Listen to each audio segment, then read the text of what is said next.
Welcome to the Alex Salmond Show, where we focus on the lessons to be drawn from the current dramatic events in Afghanistan. After 20 years on coalition life support, the Afghanistan government collapsed within days, much to the embarrassment and humiliation of the USA, Britain and their NATO allies. Today we take the reaction from the White House, the House of Commons, and from the movement of the moment, the Taliban themselves. And we ask old Afghan hand and experienced commentator Peter Oborne to explain the real significance behind this week's extraordinary developments. After a full weekend holed up in Camp David, this is how Joe Biden explained away the chaotic scenes from Kabul. The developments of the past week reinforced that ending U.S. military involvement in Afghanistan now was the right decision. American troops cannot and should not be fighting in a war and dying in a war that Afghan forces are not willing to fight for themselves.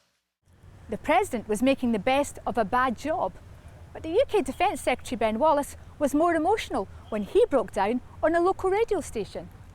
Our men and women of our armed forces are risking their lives in doing that, but that is the right thing to do. They've risked their lives the last 20 years, at the very least, our obligation has to be as many of these people through the pipeline as possible.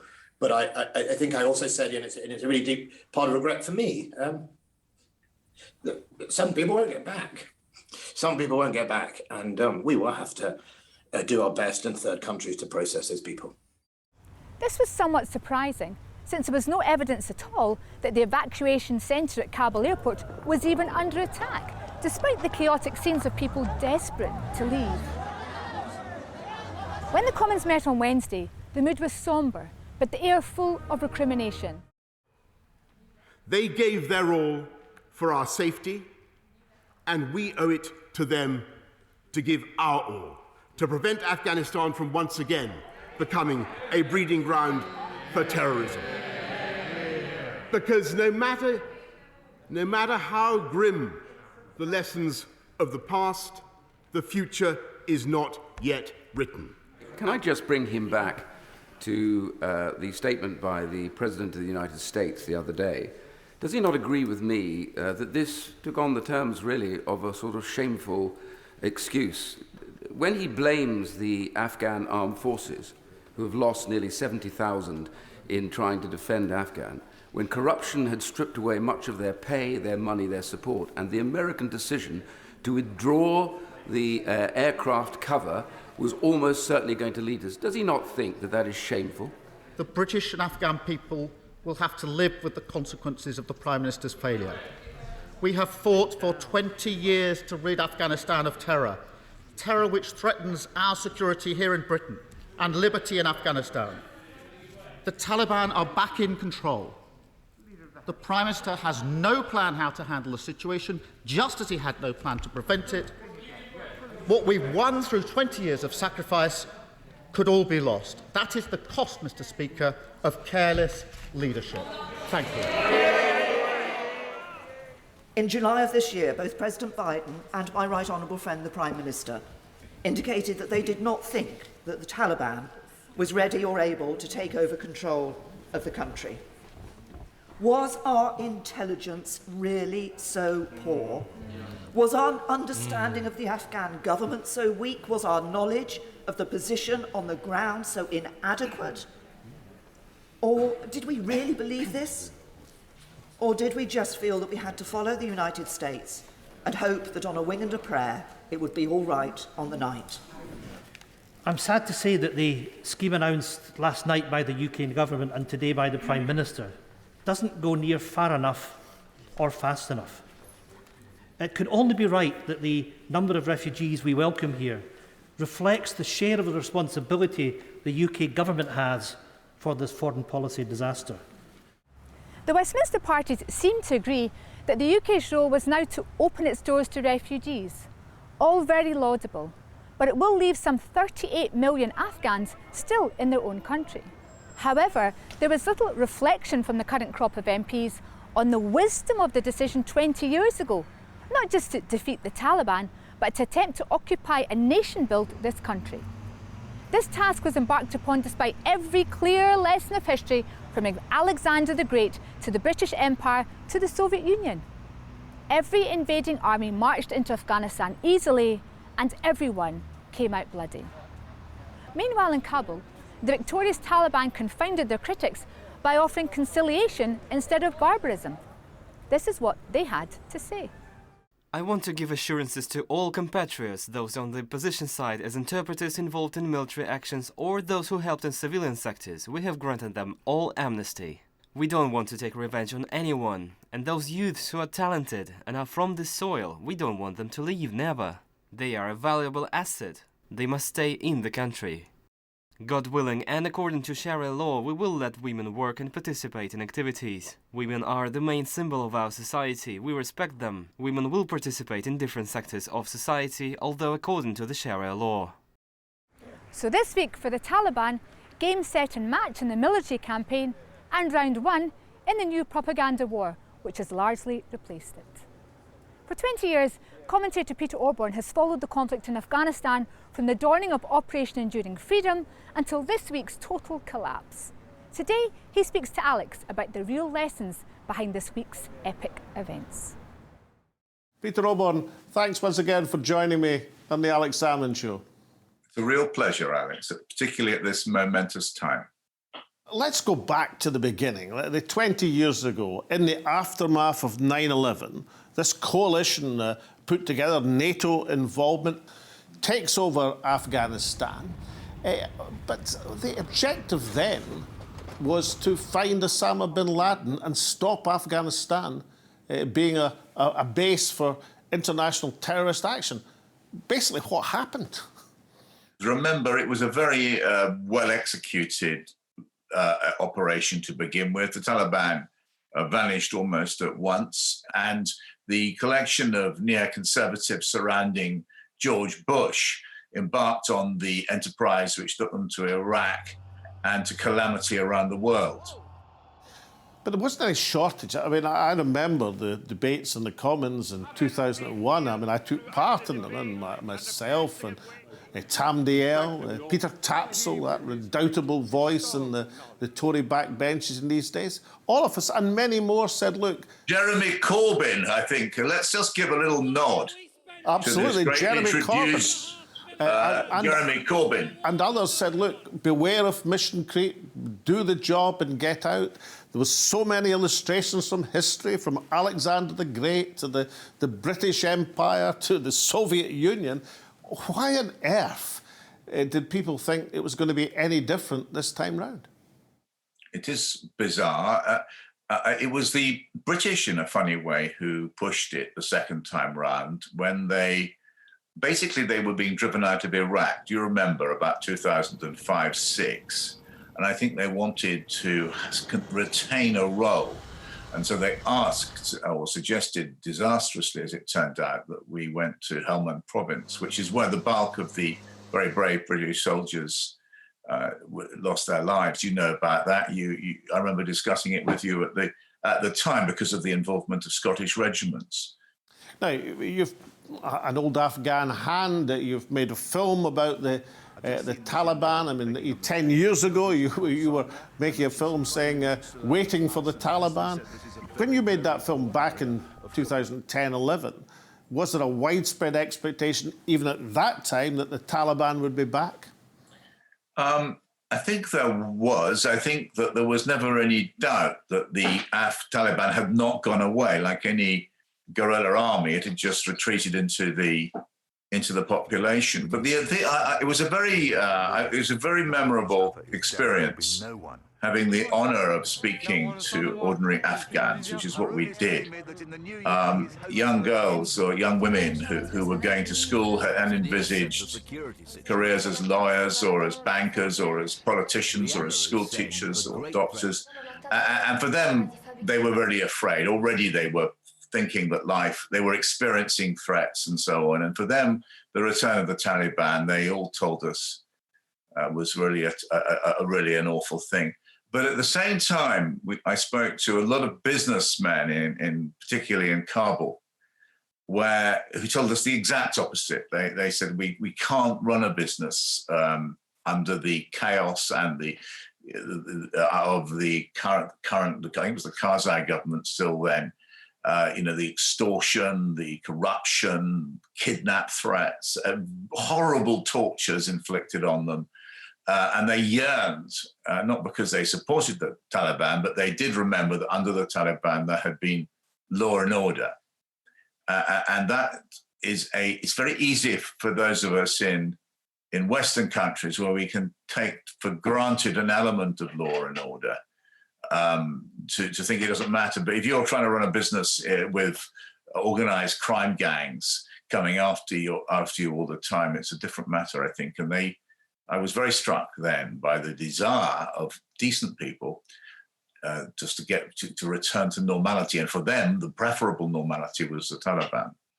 Well, I could say, and I'm sure I'm allowed to say it now, that because the initial invasion was generally supported across the House and Parliament and a cross-party basis, this was unusual for me as a SNP politician at that time. I was given the security briefings, and I could say for definite that the information being relied on for the topography of Afghanistan was mapping done by the British forces in the 19th century. So there was plenty. I mean, if the maps were still in the Ministry of Defence, why wasn't the wisdom retained as well that this might not be the place to get into over the long term? This is a momentous moment because we are now running up to the 20th anniversary. Next month is the 20th anniversary of 9/11. And 9/11 led, of course, we can see, to the Iraq disaster, to the Afghanistan disaster, and more sort of tangentially maybe to the Libyan disaster. And I think that what the mistake made was to see the attack on the Twin Towers as an act of war launched by an undefined Muslim Islamic enemy. Actually, what it was a very successful and terrorist attack. And the mistake made by the Bush administration, and assisted by Tony Blair and others, was to regard it as an act of war. Now, if it had been pursued as a counter-terrorism operation, it would have been successful. And the world, remember, was so much in sympathy with the United States in September 2001. I mean, Iran was very offering assistance against the Taliban at the time.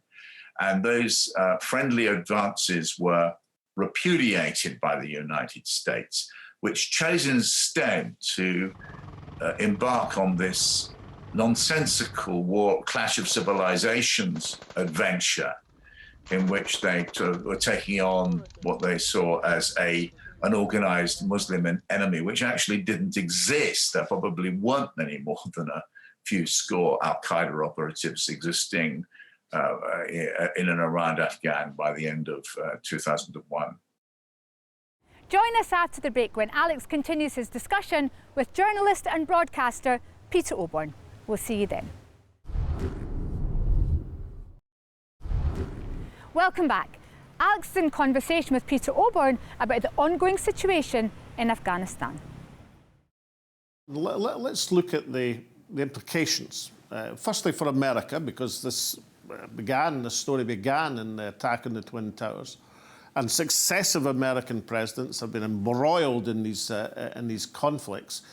And it comes down to Joe Biden, who was very keen to say, I'm at the end of the line here. I'm the fourth American president to be thus involved, and I'm the one who's saying that it has to stop. I mean, doesn't Biden have a case and has consistently argued that the mighty dollar couldn't turn Afghanistan into a prototype Western democracy? That's been his consistent argument. So whatever there are also, I've been watching video footage of Biden arguing that we were involved in a nation building enterprise. I'm sure you've seen that too. So I'm not quite sure he's as consistent as you say.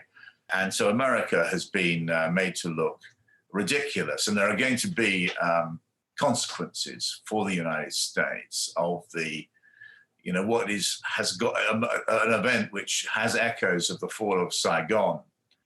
So just as the fall of Saigon had implications, or Jimmy Carter and the attempt to rescue the Iranian hostage had implications, it's really the act of looking weak, of it looking like chaos, which is the big danger for Joe Biden, that he looks exposed and ridiculous. Is that your argument? Well, I mean, even if you think it was the right thing to do, it was still very badly executed. Now, let's look at the consequences for the American military presence elsewhere in what we might now start to call West Asia, Iraq, Syria. Biden has signaled that the United States is not that interested in the rest of the world. In that sense, he's adopted rather to my surprise, a Trumpian foreign policy, an isolationist foreign policy. Well, America's allies are going to think about in these areas, are going to look at it and think, well, do we really want to be an ally of America, or is America going to abandon us? This is quite a significant moment when China is steadily rising as an economic and increasingly as a political force.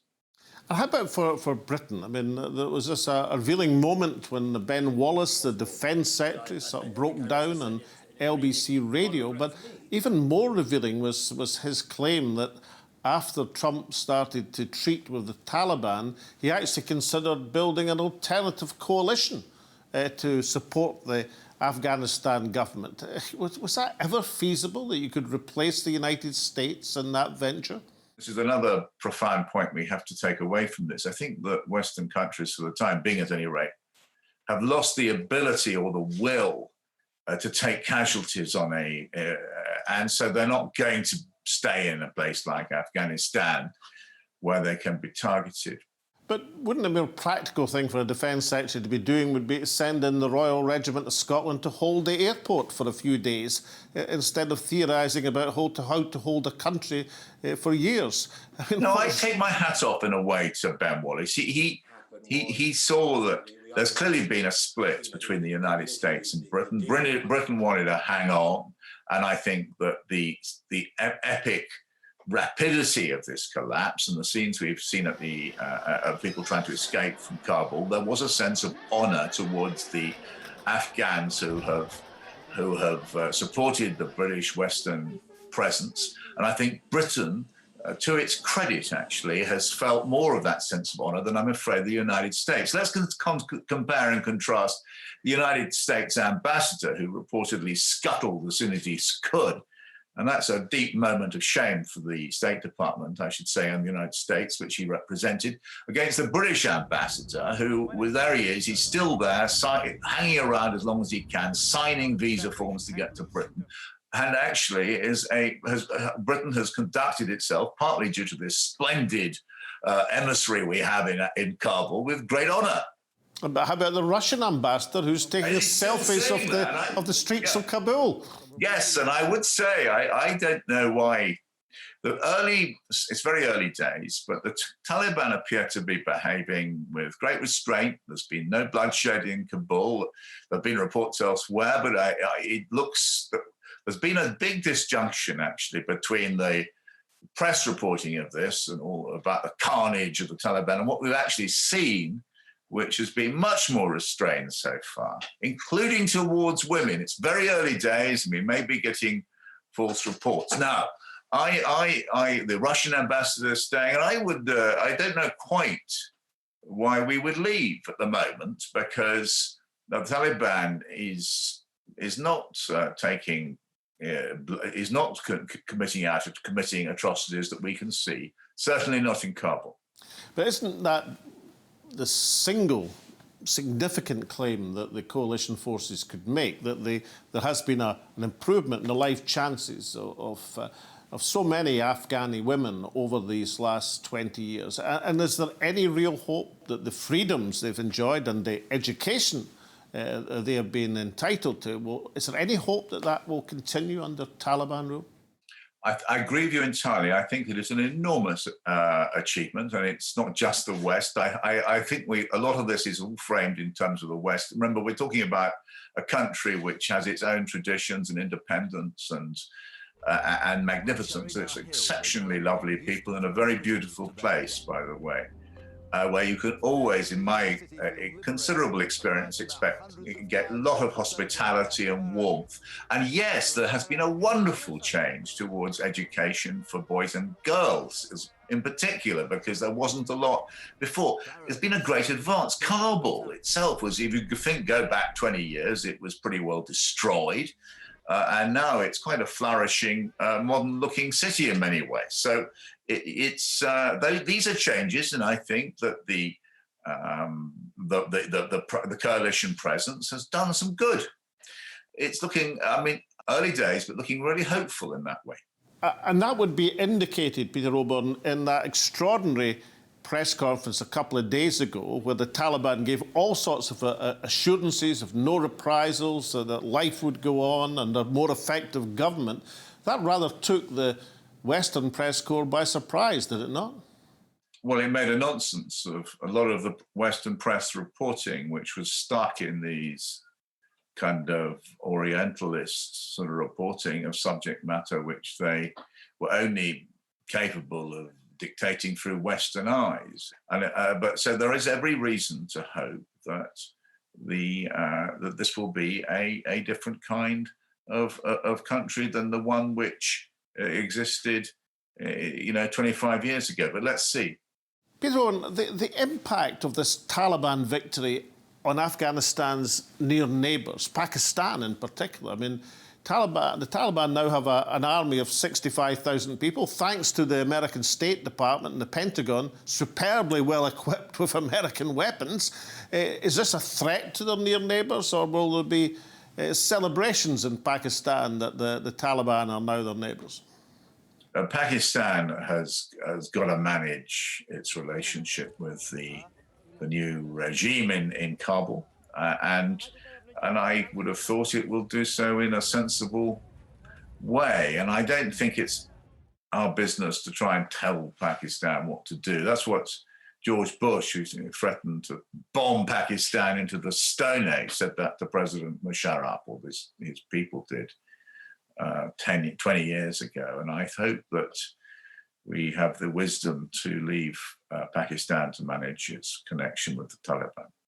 And looking at the sweep of history, when all the tales are written, the stories understood, where will this fit in Afghanistan's history? Will it be just another attempted invasion by another foreign interloper, which was eventually repelled, and life in Afghanistan will go on? Or will this be the last time somebody marches on Kabul? Well, last time for the time being. By the way, I've heard various British MPs who really ought to know better saying we'll be going back in. That's nonsense. Britain won't. The other question I would put, the Russians got thrown out of Afghanistan, and that was the end of the Soviet Empire. Is the Americans suffering this scale of defeat in Afghanistan going to be the end of the American empire?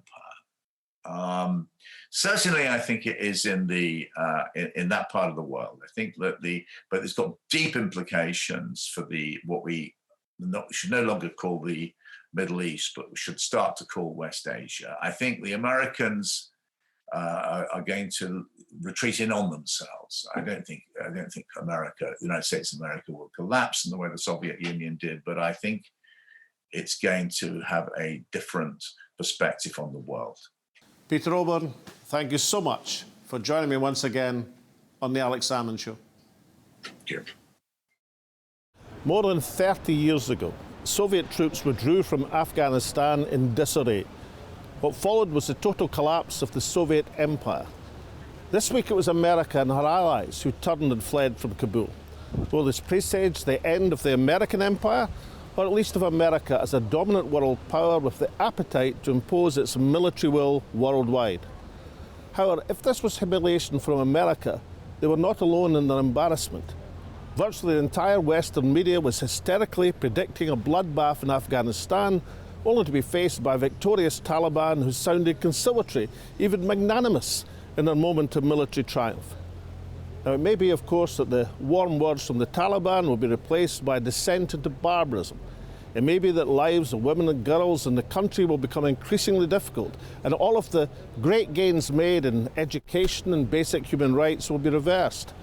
However, the early signs do not seem to point in this direction. Right now, the question should be exactly what did the 3,500 coalition troops, the more than 65,000 Afghan forces, and the 200,000 civilians die for? The sacrifice was used by their leaders to prop up a venal, decadent, and totally corrupt puppet government.